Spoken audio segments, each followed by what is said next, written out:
Irmãos, eu queria falar sobre o tema: sem a luz, só nos resta a escuridão. Sem a luz, só nos resta a escuridão. Dá para você repetir essa frase? Sem a luz, só nos resta a escuridão. E falando de luz, como a luz é importante, né, irmãos? A luz é muito importante. Sem ela, a produção humana, em termos industriais, no agro, ou qualquer tarefa, até em casa, se tornaria muito limitada. Nós precisamos de luz. Praticamente só podemos trabalhar de dia. Isso, inclusive, é até bíblico. Jesus, lá em João capítulo 9, verso 4, ele diz isso: enquanto é dia, precisamos realizar a obra daquele que me enviou. A noite se aproxima quando ninguém pode trabalhar. É lógico que Jesus está falando aqui dos aspectos espirituais, da vinda dele, quando toda a obra vai se encerrar. Mas ele usa como exemplo a luz, o sol.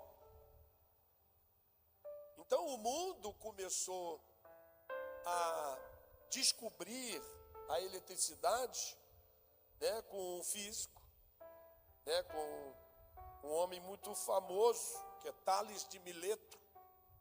Tales de Mileto, ele pegou um âmbar, que é um tipo de fóssil de origem vegetal, e começou a esfregar ele numa lã de carneiro, e aí ele sentiu que aquele mover que ele fez, começaram os pedaços de palha começaram a ser atraídos, e ali começou os estudos a respeito da eletricidade, porque âmbar no grego é electron, e é da palavra electron que vem a palavra eletricidade. Depois você vai ver na história de Benjamin Franklin, a partir dele o mundo saiu da escuridão física para um mundo movido a eletricidade. Ontem lá no nosso imersão, nós atrasamos quase 1 hora, porque a eletricidade não tinha chegado. Então, quando a luz acaba, nós voltamos ao primitismo. Parece até que a gente é do homem das cavernas, quando acaba a luz. Tudo hoje, praticamente tudo, é movido a eletricidade. Ninguém gosta de ficar sem a luz. Aliás, tem um pessoal que gosta. Quando você está na escola estudando que acaba a luz, todo mundo festeja, né? Esse pessoal gosta. Mas falando sério, ninguém gosta de ficar sem luz. Através dela, o mundo evoluiu de uma forma assustadora. Mesmo sabendo que estamos na era digital e que computadores, inteligência artificial e programas espaciais não seriam nada e não podem se sustentar sem a eletricidade. Então a eletricidade aqui que a gente quer chamar de luz. Então isso foi no aspecto físico e material, essas palavras iniciais minhas. Porém, no aspecto de relacionamento humano e construção de valores, consolidação dos direitos humanos, o mundo saiu do esplendor iluminado para as mais absolutas densas trevas. Hoje os valores da nossa sociedade estão na escuridão. Um animal vale mais do que um ser humano. Estão nas leis. Uma bactéria encontrada em Marte jamais poderá ser destruída enquanto não tivesse condições de inteligência para examiná-la na profundidade. Mas o aborto, descartar o feto, pode. A vida passou a ser descartável. Mas Jesus veio trazer a luz que o mundo precisa. No caso do cego, Jesus aproveitou no caso de um cego, Jesus aproveitou a escuridão que aquele homem vivia para ensinar que ele é a luz do mundo. Jesus já havia dito no capítulo anterior, capítulo 8, que ele era a luz do mundo. João 8,12 diz, falando novamente ao povo, Jesus disse: eu sou a luz do mundo. Quem me segue nunca andará em trevas, mas terá a luz da vida. Agora, olhando para o cego, no capítulo 9, versículo 5, você vai ver Jesus dizendo: enquanto estou no mundo, sou a luz do mundo. Preste atenção nisso, porque isso vai indexar com alguma coisa que eu vou falar lá no final. Jesus está olhando um cego lá e está conversando com seus discípulos. E ele diz: olha, enquanto eu estou no mundo, eu sou a luz do mundo. Mais impressionante, quando Jesus vai e fala isso para o cego, notando o que eu falei para os irmãos sobre a escuridão física, mas também a escuridão em termos de valores, em termos de decência. Jesus diz assim: olha, eu sou a luz do mundo, olhando para o cego. E aí depois, Jesus, tratando de um aspecto geral da sua obra redentora, ele vai lá tratar com o cego de forma pessoal.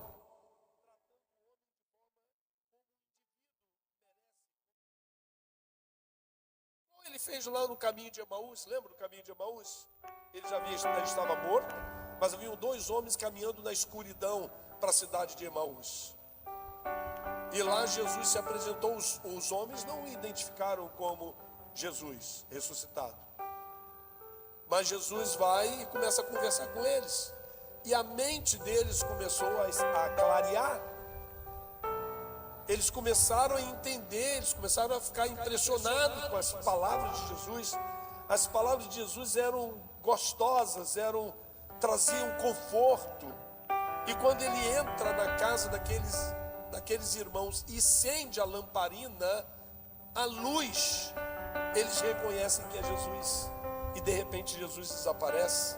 Jesus foi lá cuidar, tratar, valorizar a pessoa humana lá no caminho de Emaús. Agora ele está pensando no cego.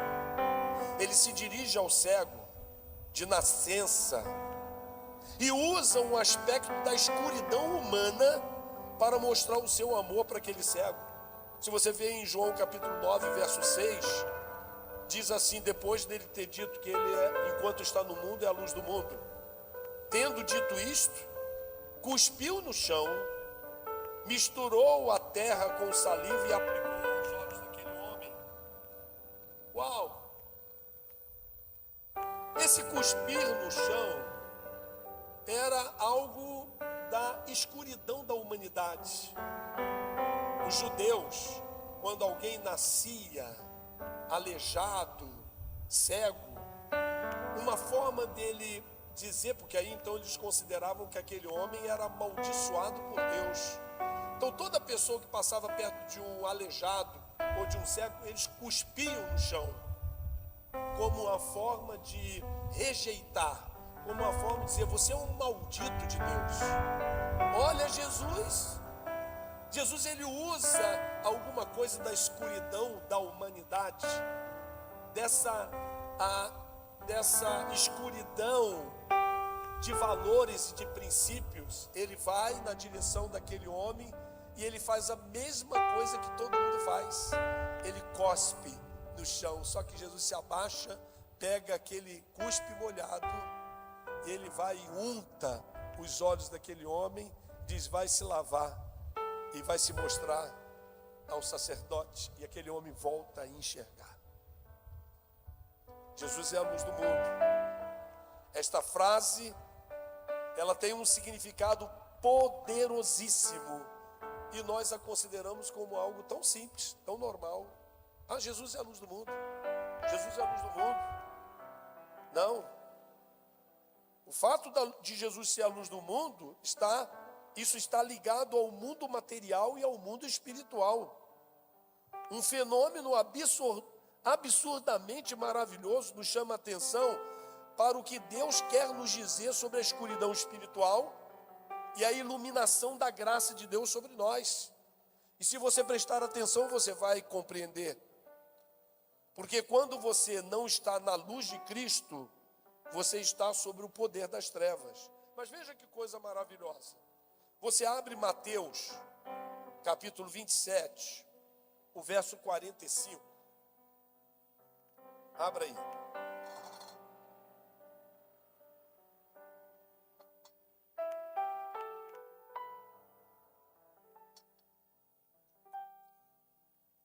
Mateus 27, 45 diz assim na NVI: e houve trevas sobre a terra do meio-dia às 3 horas da tarde.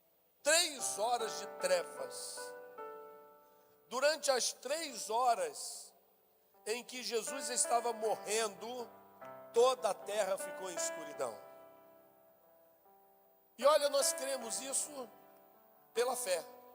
Quantos creem aqui que de fato isso aconteceu? Levante a mão. Porque a Bíblia registrou. Nós cremos nisso pela fé. Não precisamos de explicações científicas para aceitar que isso aconteceu. Mas veja que coisa impressionante. Para os céticos, a única explicação do porquê a terra ficou na escuridão nos últimos momentos em que Jesus estava morrendo, inclusive morrendo pela humanidade, por causa dos nossos pecados, era se estivesse acontecendo um eclipse. É a única explicação lógica para os céticos, para nós não. E agora vejam bem, recentemente a NASA apresentou um relatório dizendo, registrando todas as vezes que aconteceram os eclipses desde o ano 0 até os dias de hoje. Eles conseguem fazer isso porque os movimentos da Lua e do Sol, eles são previsíveis. E por causa dessa previsibilidade, eles conseguem calcular os eclipses todos do ano 0 e os eclipses todos para até o futuro. Pode dizer, quando é que vai acontecer o eclipse? Por isso a NASA, ela tem esses estudos, eles estão aí abertos a quem quiser. Mas sabendo disso, do que a NASA relatou, a data mais provável da crucificação de Jesus, eu estou dizendo provável, pode ser no dia 3 de abril do ano 33. Porque a Bíblia diz que a crucificação aconteceu quando houve uma grande festa em Jerusalém, a Páscoa. Jesus morre em meio à festa da Páscoa. Agora, quando a gente busca essa data, 3 de abril de 33, no relatório da NASA, há um registro que teve sim um grande eclipse em Jerusalém, e que nos leva a supor que tenha sido na mesma hora que Jesus estava sendo crucificado. Se tomamos isso como base, não o eclipse, mas o que a Bíblia registrou, que houve trevas sobre toda a terra durante 3 horas, podemos fazer a seguinte leitura. Quando Jesus estava sendo morto, as trevas surgiram. Uau! O Deus encarnado estava morrendo. Veja bem que o diabo tentou de todas as formas que Jesus não chegasse ao Calvário. Ele tentou Jesus. Ele aguçou pessoas para fazer crueldade com Jesus. Jesus suportou a dor, suportou a ignomia do homem, suportou os insultos, sendo ele Deus. É como se as trevas o tempo todo quisessem apagar a luz, já que Jesus disse, antes de ir para a cruz, que ele era a luz do mundo. Ele disse, enquanto eu estiver na terra, eu sou a luz do mundo. E aí você vai ver a tentação, você vai ver o diabo dizendo, se tu és mesmo a luz, faz isso. Se tu és mesmo a luz, faz aquilo. E Jesus ficou ali, firme. Agora, Jesus vai e paga a nossa dívida. ele morre na cruz e disse, telestai, está quitado. E ele vai e morre. E as trevas, estava tudo escuro. Quando Jesus está sendo morto, as trevas surgem. Quando Jesus não está nítido em nossa vida, as trevas aparecem. Quando nós não damos valor à luz de Cristo, nós vamos dar espaço para as trevas. O diabo está em cima de nós, tentando nos apagar a luz de Cristo em nossa vida. Jesus ficou morto por 3 dias, o que me dá direito de aventar que um dia, para cada um dia que Jesus ficou morto, se assemelha a 1 hora de trevas. A terra ficou nas trevas 3 horas, Jesus ficou sepultado 3 dias. Então essas coisas nos impressionam, não são casualidades. Isso tudo foi feito sobre o planejamento de Deus, para que hoje nós estivéssemos aqui conversando sobre isso, já que a revelação bíblica, ela é crescente, gradativa. Há coisas que os apóstolos não perceberam e que só nós vamos perceber hoje. E aí então, quando você vai ver um relatório de uma organização, de um instituto como a NASA, e eles vão dizer, olha, os eclipses podem ser realmente calculados.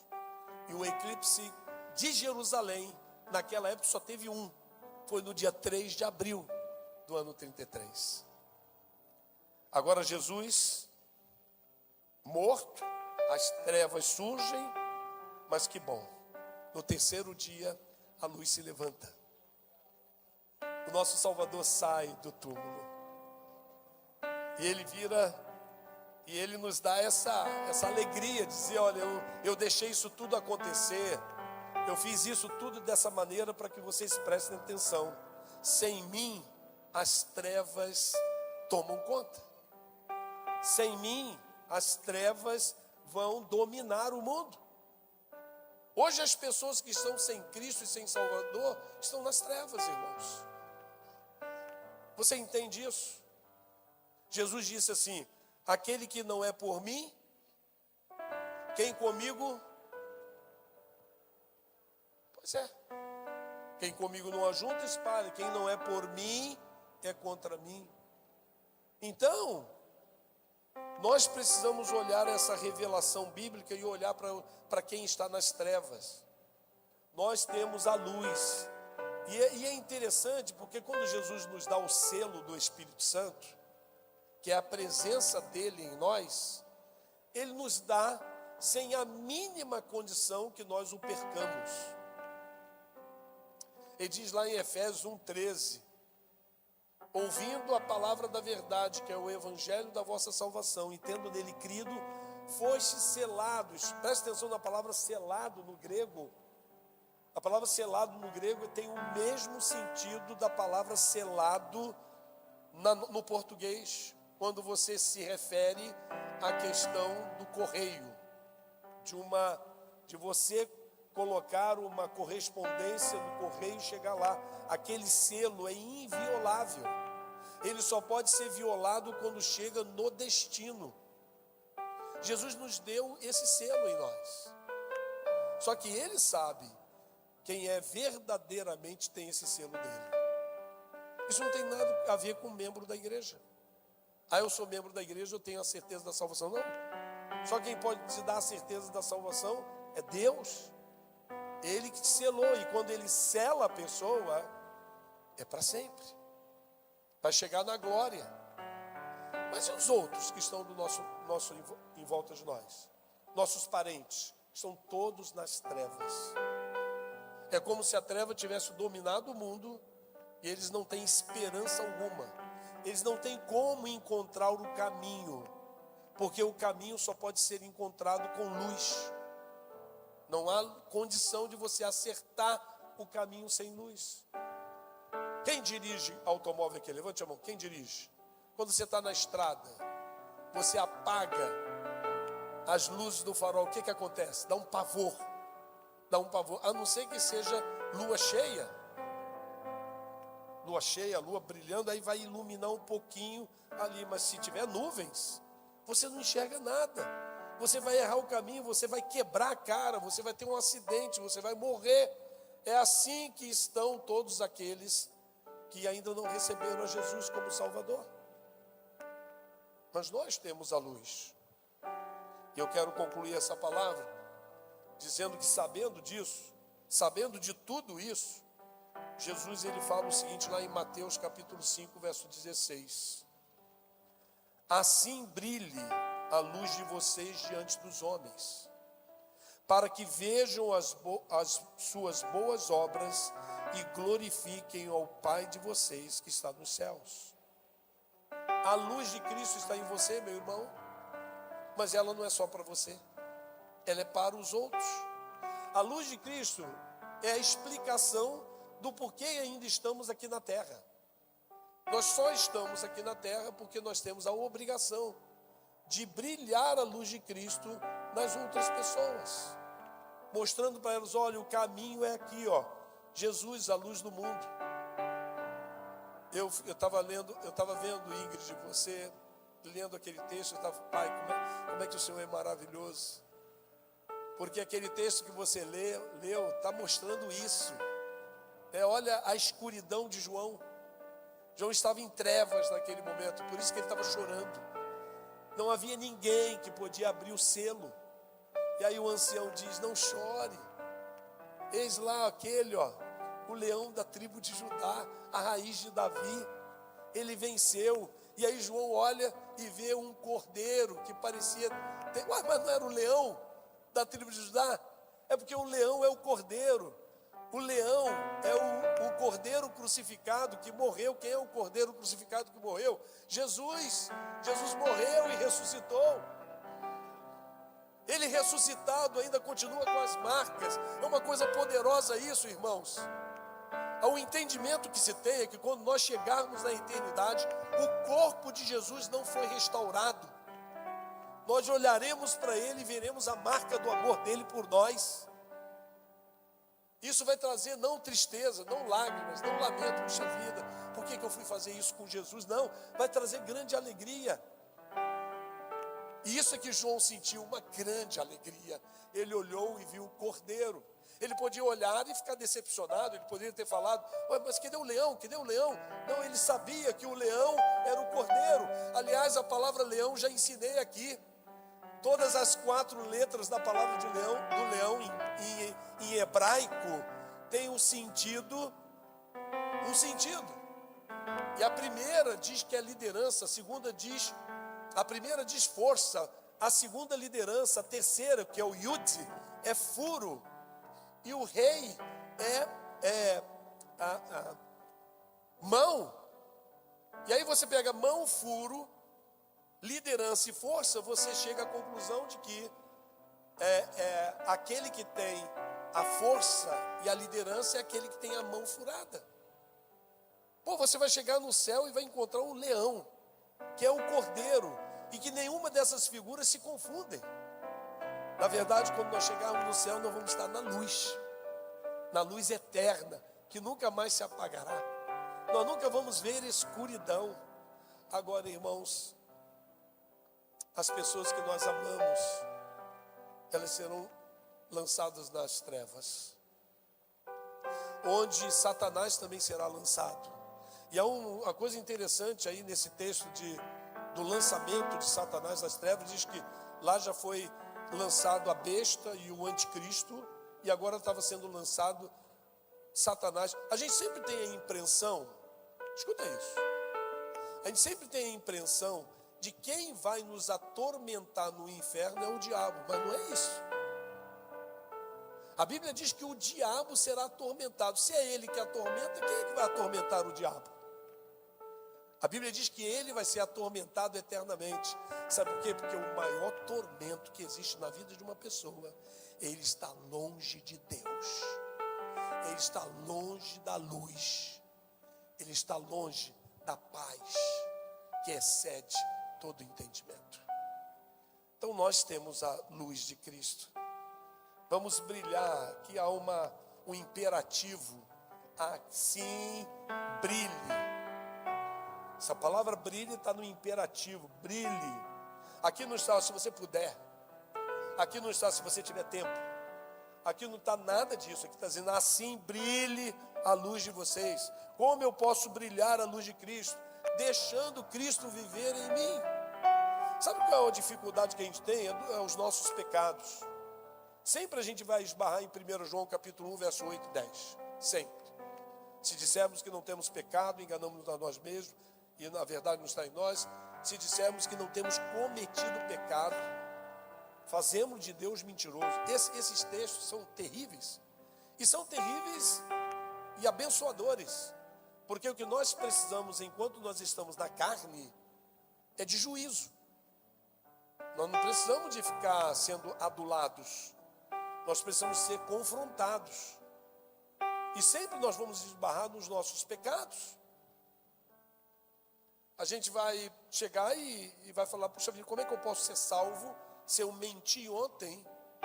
Meu irmão, todos nós temos que nos livrar dessa culpa satânica. Não há aqui ninguém, que não seja pecador. Todos nós somos pecadores. Já mostrei isso ipsis literis para a igreja com vários textos. Nós somos pecadores. Nós não fomos pecadores. Amanhã nós vamos cometer pecado. Depois de amanhã nós vamos cometer pecado. Porque nós estamos numa guerra onde nós estamos sendo salvos do domínio do pecado. Sócrates disse que você não pode impedir que um pássaro pouse sobre a sua cabeça, mas você pode impedir que ele faça um ninho. E essa é a situação de cada crente. Por causa da nossa carnalidade, por causa das nossas tendências carnais, por isso que o nosso corpo tem que ser transformado. Você vai ver lá Tessalonicenses, Paulo falando aos Tessalonicenses, vai dizer sobre isso. O nosso corpo vai precisar ser transformado. Nós não vamos entrar na glória, na cavode de Deus com esse corpo. Antes de chegarmos lá, nós vamos ser ressuscitados. Se Jesus não voltar no nosso tempo, nós vamos ser ressuscitados e o nosso corpo será glorificado.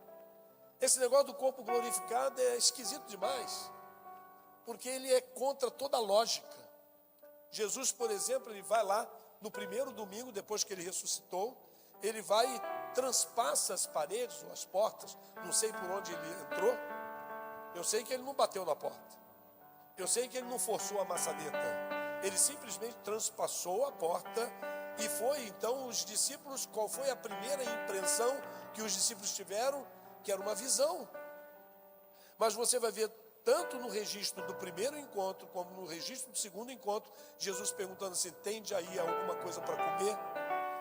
A Bíblia não diz que Jesus comeu, mas eu tenho certeza que ele comeu, porque ele precisava desmistificar o fato de que ele não bateu na porta. Ele queria ser uma surpresa para os seus discípulos. Seus discípulos disseram: acabou. Tanto isso é verdade, que Jesus transpassa a porta e, digo eu, não o Senhor, comeu lá alguma coisa. No outro domingo, Tomé não estava presente. No outro domingo, Tomé tinha dito que não creria se não colocasse as mãos nas feridas de Jesus. E aí Jesus, no outro domingo, olha como é que Jesus trata a gente. Ele trata a gente de forma individual. E aí ele vai lá só por causa de Tomé, faz a mesma coisa, ele não bate na porta, ele não força a maçaneta, ele transpassa. Ele se apresenta e de novo ele diz: Pai seja convosco, alguma coisa de comer? E aí chama o Tomé: vem cá, não seja incrédulo, mas seja crente. E mesmo assim, olha como é que é a dureza do nosso coração. Olha como é que é o poder das trevas. Pedro vira, olha, depois que Jesus foi embora: aqui, gente, vamos pescar. Vamos voltar para pescar. Eu disse, todos eles, não teve um. E não, Jesus disse que nós temos que ficar em Jerusalém até que do alto sejamos revestidos. Foram pescar. E aí lá no capítulo 21 de João você vai ver essa história. Jesus agora ele precisa fazer alguma coisa forte. Ele precisa fazer alguma coisa que vai convencer os discípulos. Comida não deu certo, mas mesmo assim nesse texto ele ainda usou um peixe. Sem os discípulos saberem que era ele, lá na beira da praia, porque a praia estava em escuridão. Jesus não estava brilhando, mas ele é a luz do mundo. Ele vira e fala assim: ei, pescaram alguma coisa? E aí Pedro respondeu: não. Então joga a rede do outro lado. Olha, o texto diz que era mais ou menos 90 metros. Os discípulos foram no alto mar, não conseguiram pescar nada. Como que ia pescar alguma coisa ali? Aí Jesus falou: não, eu fui a primeira vez, fui a segunda vez, e eles voltaram para pescar. Eu quero que eles fiquem lá em Jerusalém. E aí então João fala: não, vamos pescar, Pedro. E aí jogaram a rede. Quando jogaram a rede, 153 grandes peixes, selecionados pelo poder maravilhoso de Deus, entram naquela rede, de tal forma que o barco ia a pique. E quando eles pegaram e viram aquele monte de peixe, João deve ter dito assim: é Jesus, só pode ser Jesus. Só quem pode fazer alguma coisa como esta é Jesus. E aí Pedro então pula e vai ao encontro de Jesus. Quando ele chega em frente de Jesus, Jesus já está comendo um peixe assado. Então, agora esse cara não escapa. Se comer e a pescaria não der certo, eu desisto. Mas aí o que aconteceu? Os discípulos foram completamente quebrantados. E Pedro precisava de um quebrantamento maior. Pedro, amas-me? Sim, Senhor, eu gosto do Senhor. Está lá no original. Semana retrasada eu estava estudando esse texto no grego. E eu fiquei: deixa eu conferir de novo. A palavra amor em português é uma só, mas no grego ela é diferente. No texto ali ela é diferente. É filéu e agapaus. Jesus usa agapaus. Pedro usa filéu. Na segunda vez Jesus usa agapau. Pedro usa filéu. Na terceira vez Jesus usou filéu. Pedro está insistindo tanto. Então Jesus fala: Pedro, você só gosta de mim? E Pedro diz: sim, Senhor. O Senhor sabe todas as coisas. O Senhor sabe que eu estou sendo sincero. Eu só gosto do Senhor. Olha o que eu fiz com o Senhor. Eu te neguei 3 vezes. E o abatimento no coração de Pedro, porque Jesus tinha perguntado 3 vezes. Quando Jesus perguntou a primeira vez, acho que Pedro começou a orar: tomara que ele me pergunte 3 vezes, porque é isso que está me engasgando. Isso é uma coisa que está dentro de mim, que me faz pensar que eu não sou salvo. Isso é que está dentro de mim, que me faz pensar que eu não tenho direito à eternidade. Mas Pedro é muito sincero, fala: Senhor, eu só gosto. E aí Jesus mostra o seu profundo amor e fala: mesmo assim, apacenta o meu rebanho. Sabe por que mesmo assim, Pedro? Porque quem vai apacentar o meu rebanho não é você, é o poder, é a luz que está em mim que vai em você, é a luz que tem que brilhar em você para o mundo, é a minha luz. Você não tem luz.